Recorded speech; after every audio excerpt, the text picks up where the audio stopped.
De nombreux attributs de Dieu qui ont été donnés dans la Bible ne sont pas ceux que les êtres humains auraient nécessairement pensé à inclure s'ils l'avaient inventé.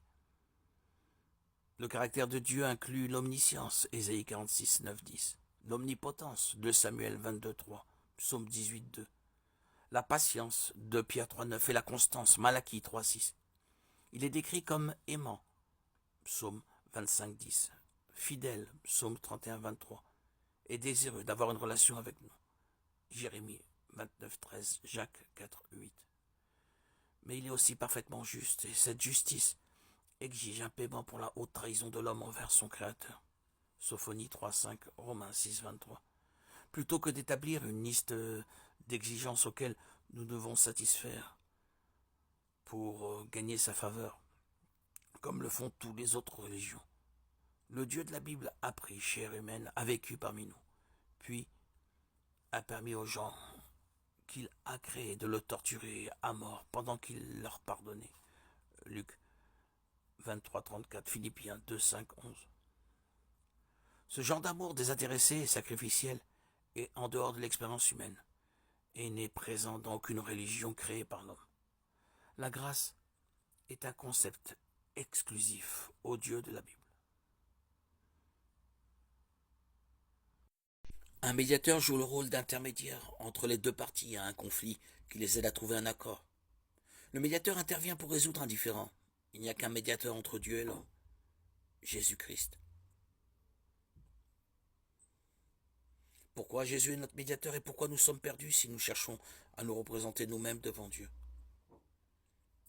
Rappelons-nous que Dieu est en conflit avec nous à cause de notre péché, qui est décrit dans la Bible comme la transgression de la loi de Dieu, 1 Jean 3, 4, et un acte de rébellion contre Dieu, Deutéronome 9, 7, Josué 1, 18. Dieu est le péché, notre péché nous sépare de lui.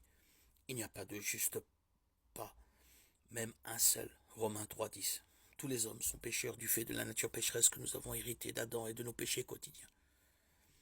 Le seul juste châtiment pour nos péchés est la mort, Romains 6, 23. Non seulement physique, mais la mort éternelle. Apocalypse 20, 11, 15. Le juste châtiment du péché est l'enfer éternel. Nous ne pouvons donc rien faire de nous-mêmes pour nous justifier devant Dieu. Toutes nos bonnes œuvres sont insuffisantes pour nous permettre de nous tenir devant un Dieu saint. Ésaïe 64, 6, Romains 3, 20, Galates 2, 16. Sans l'intervention d'un médiateur, nous sommes destinés à passer l'éternité en enfer, car nous ne pouvons nous sauver nous-mêmes de notre péché. Un espoir demeure en effet, il y a un seul Dieu, il y a aussi un seul médiateur entre Dieu et les hommes. Un homme, Jésus-Christ. 1 Timothée 2, 5. Jésus représente tous ceux qui ont mis leur confiance en lui devant le trône de grâce de Dieu. Il prend notre défense, comme un avocat qui dit au juge « Votre honneur, mon client est innocent de toutes les accusations contre lui. » C'est notre cas. Un jour nous ferons face à Dieu, mais tous nos péchés seront alors totalement pardonnés à cause de la mort de Jésus pour nous. L'avocat de la défense a pris sur lui notre peine. On trouve une autre preuve de cette vérité réconfortante en Hébreux 9, 15. Voici pourquoi il est le médiateur d'une alliance nouvelle. Sa mort est intervenue pour le rachat des transgressions commises sous la première alliance, afin que ceux qui ont été appelés reçoivent l'héritage éternel promis. Grâce à notre grand médiateur, nous pouvons nous tenir devant Dieu revêtus de la justice de Christ. Sur la croix, Jésus a échangé nos péchés contre sa justice.